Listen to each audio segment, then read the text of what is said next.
Croeso, welcome back to Cottage Diary.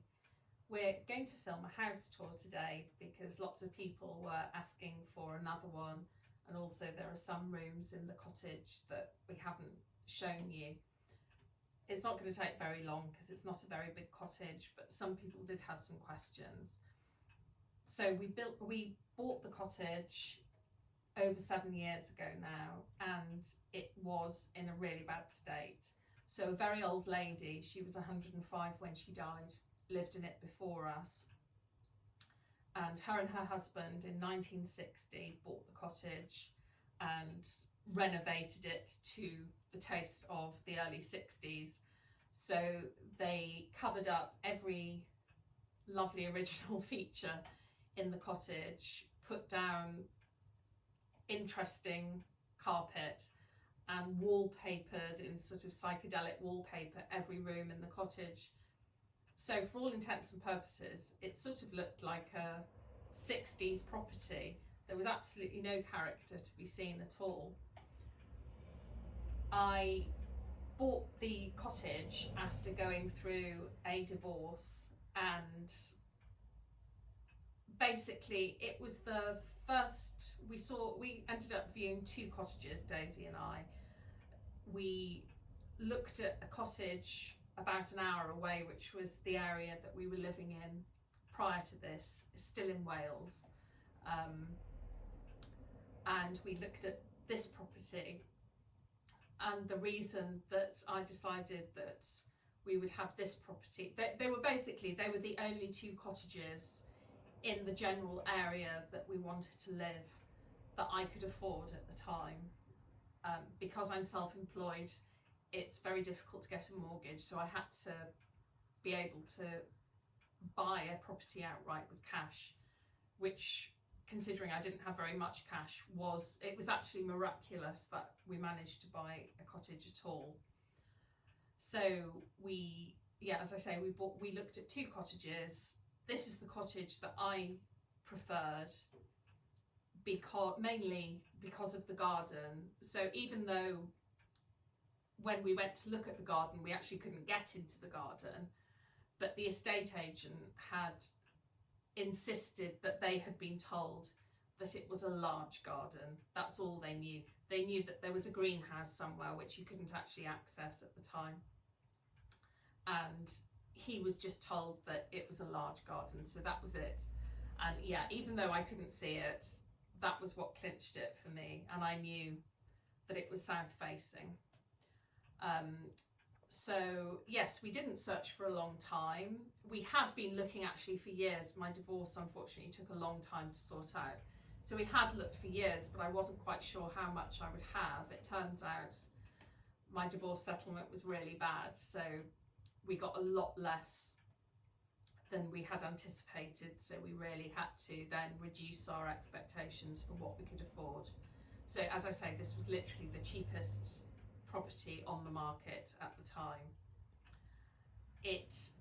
As I say, it had no character. It didn't have any source of heating at all. All it had in here was an open fireplace with a sort of 50s fire surround. All this was covered up.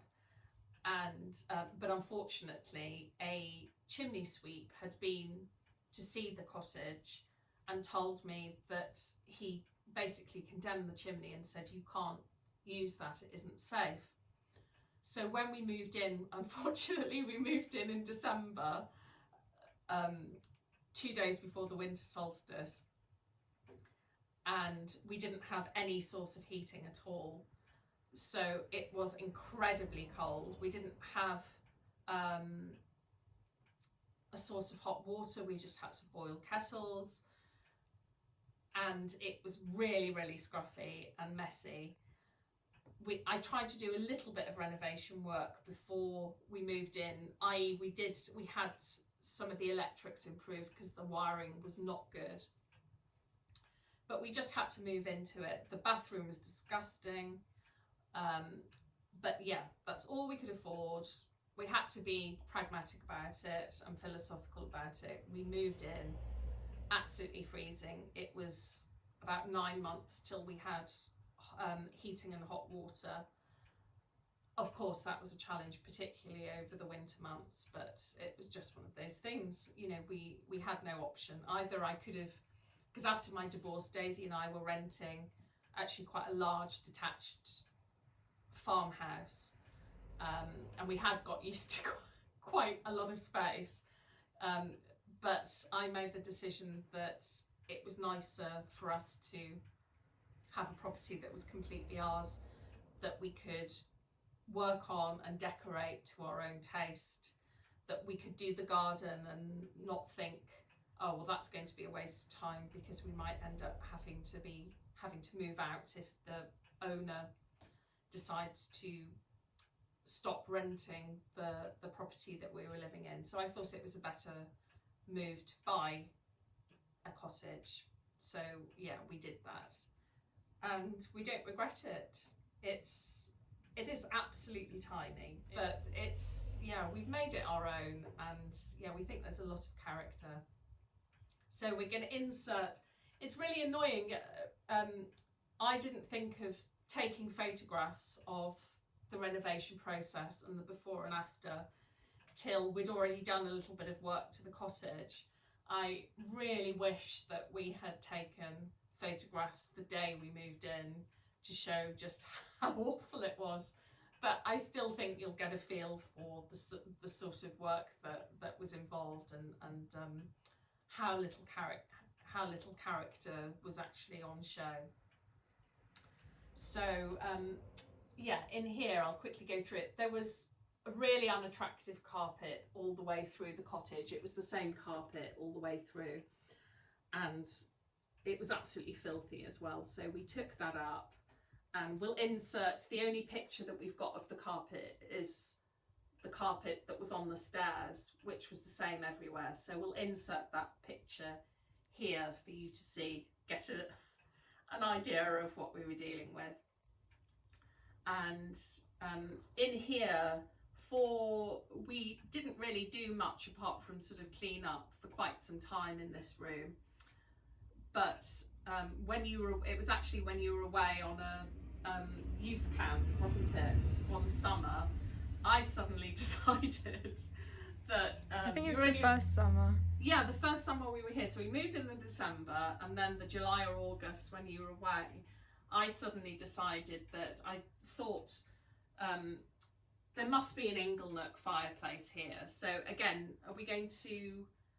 we'll insert pictures now as well of what was here. So you'll see the fireplace as it was when we moved in, and then we'll show a picture of the work that I decided that I would suddenly do by myself while you were away. So yeah, I suddenly sort of knocked through to find the inglenook, took out the sort of 50s fireplace around, uncovered all of the chimney breast, all of the stone on the chimney breast, and then about a year or so later, a friend very kindly put in the wood burner for us, which is obviously a lot more practical to have a wood burner rather than an open fire.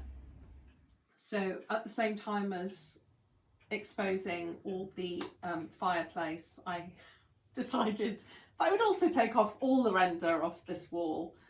I think it looks really nice. It was quite a damp wall, and now it isn't damp because it can breathe, and I loved seeing the really old wooden lintels above the windows. But yeah, I think it looks suitably rustic and much more character. But yeah, poor Daisy did come home after a week away to piles of stone and rubble all in the house, and just clouds of dust and dust over every surface. Yeah, it's definitely challenging living in a renovation project. If I'd had the money to either carry on renting the farmhouse we were living in while work was being done here and then move in when it was all nice and clean and done, I would have. Also, if I'd had the money to employ somebody to do the renovation work, I would have. Turns out I basically used every penny I had to buy the cottage, so they just weren't options. But I'm still pleased with the work, and it is satisfying when you do the work yourself, particularly when you haven't really got a clue what you're doing. I feel like our main kind of philosophy getting the place was that we were just happy to have something of our own after renting for so long.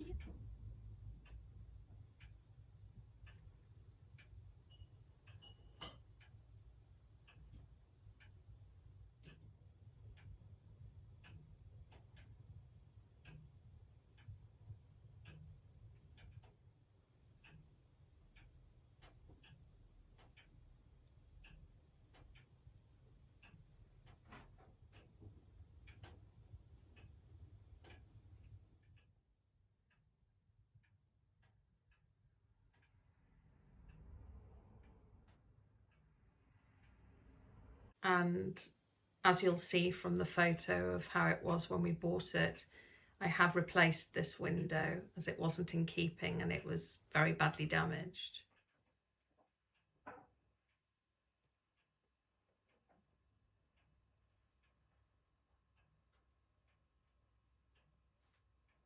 So here we are in the kitchen.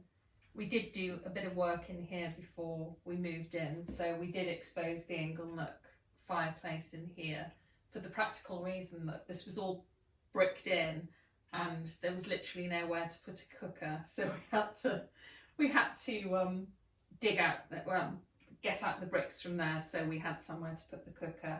We also at the same time exposed the beams because we knew that that would be a really dirty job. And obviously it's a cooking space. Also, when we bought the cottage, there was a very odd, huge sort of false partition here and also a false partition here. So it made the room even smaller. So yeah, we got rid of that, got the carpet away.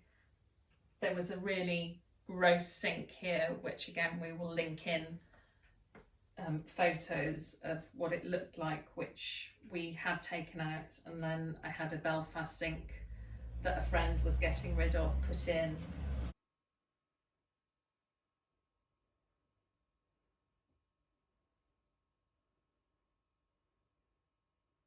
I also stripped the front door, which was sort of painted in white gloss, and I stripped the banister on the stairs, which again was white gloss and quite a big job to then expose the wood and then stain it. And I also stripped all the stairs because they were also white chipped gloss that was under the original awful carpet that we'll show you again. So yeah, it has made a huge difference because it just feels really cozy and homely now. So yeah, we're really pleased with it. There wasn't the space or the inclination to put in a fitted kitchen, but we find it still a very functional space and a really nice one to be in. We're also going to link photographs of, I did a lot of work to the cottage outside as well. So there was render on the outside of the house, pebble dash render, which again didn't allow the house to breathe. And so I, by myself, took it off apart from the very top of the cottage because I don't like heights. And I did pay somebody to just take off the very top of the render off the outside of the cottage. But I took off the rest of the render. And so now there's the exposed stone. So we will insert photographs of what the cottage looked like when we bought it and what it looks like now outside. And yeah, let us know if you think that it looks better.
So this is our extremely small landing, but where I keep quite a lot of my books. It really is absolutely tiny, but we've definitely made the most of it. It's absolutely packed. People always giggle when they see all the books.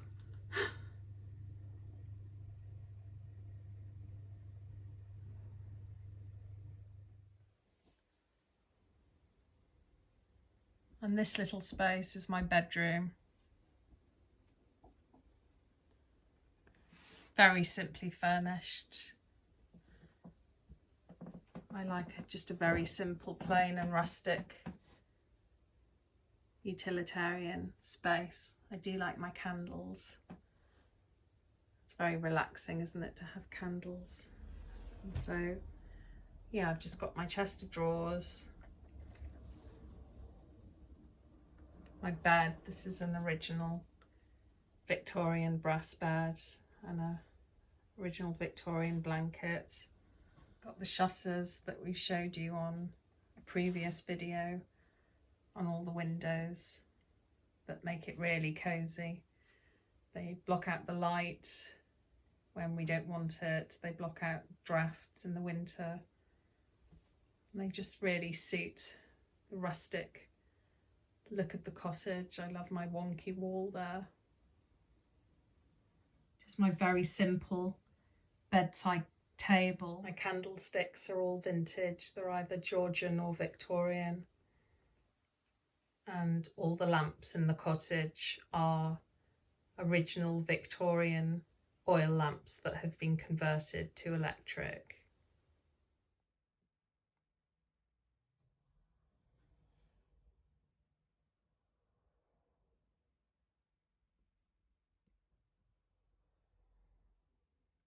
All the beams in the cottage had been stained a really unattractive colour, so we had to sand them all back. I'll insert a picture of Daisy sanding hers back. And the cottage was so small I couldn't actually fit the antique wardrobe that I had up the stairs, so I had to have, again, this was only a couple of years ago, my clothes were just sort of in piles around the cottage till a couple of years ago when I had this built-in wardrobe that just basically fits into the space, the very tiny and oddly shaped space in my room. And it's brilliant. My clothes are in there and bedding and towels and shoes and things. It's really, really handy space. It goes right up to the ceiling. So that's my view when I'm lying in bed. Isn't that lovely? You can see the otters and kingfishers. It's just magical. So you might be able to see that the river is right outside the cottage, so it quite often feels like having a bedroom that's in a 17th century ship or something, like the captain's quarters or something. It really is really, really lovely.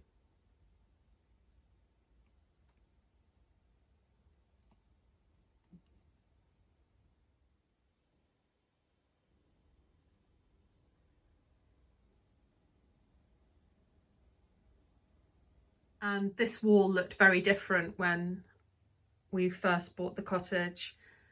As I said, there was very unpleasant wallpaper in here, very unpleasant carpet, but also there was a 60s sink here and a door going through to the bathroom. So there wasn't a sink in the bathroom. The sink for the bathroom was here, and it was an orange sink, which was very unattractive. Again, as I said, we'll link the picture. So yes, it looked very different.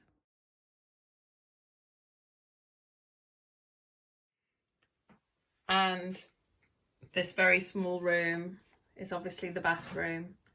It was completely different when we bought it. Where the shower is used to be a cupboard that you accessed from my bedroom.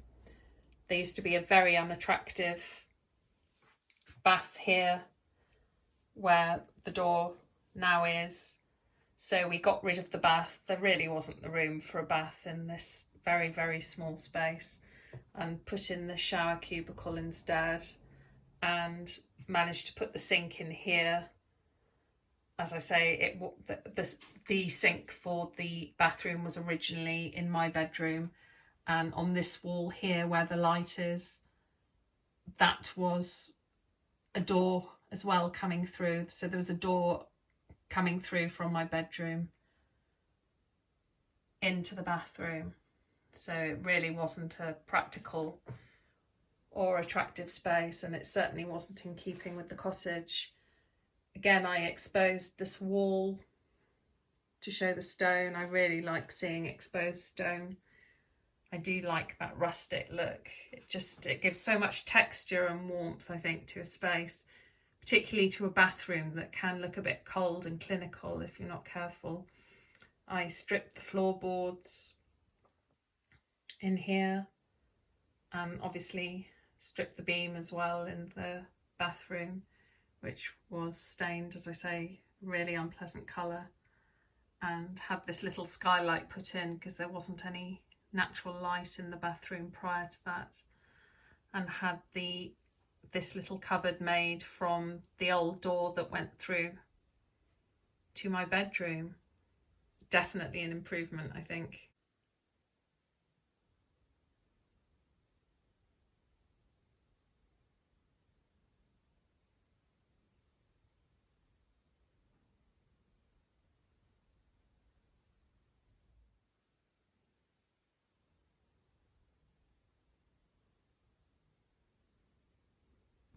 And the door I managed to get from a local reclamation yard for about £20, I think, very cheaply. And this is Daisy's bedroom. Also piled with books, more books than anything else, more of a library. Very small space. This again had the same awful carpet and the same dodgy wallpaper as the rest of the cottage. Beams were painted a disgusting colour, and obviously the shutters weren't here.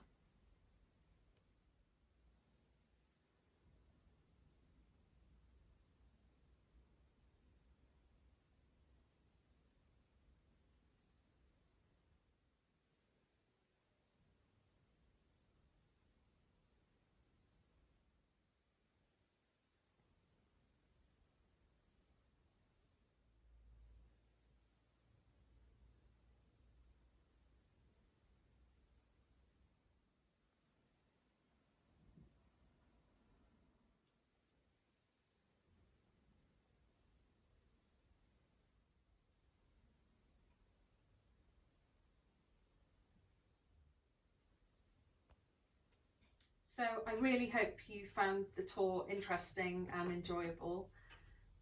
I'm hoping that it's inspired some of you to give renovation a go. I was a complete novice and gave it a go and don't regret it. And that if you have a very small budget like we do and can only afford something that needs a lot of work, or that is very small like ours, hopefully you can see that it could still be turned into a warm and cosy home. Anyway, thank you so much for watching. If you have liked it, please consider liking and subscribing and clicking the bell notification, because not everyone seems to be getting alerts that we've put up a new video. And yeah, please do comment, let us know what you think of the cottage, and if you've done a renovation project, or if you also live in a tiny home of some sort. Anyway, thank you so much for visiting us. Bye for now.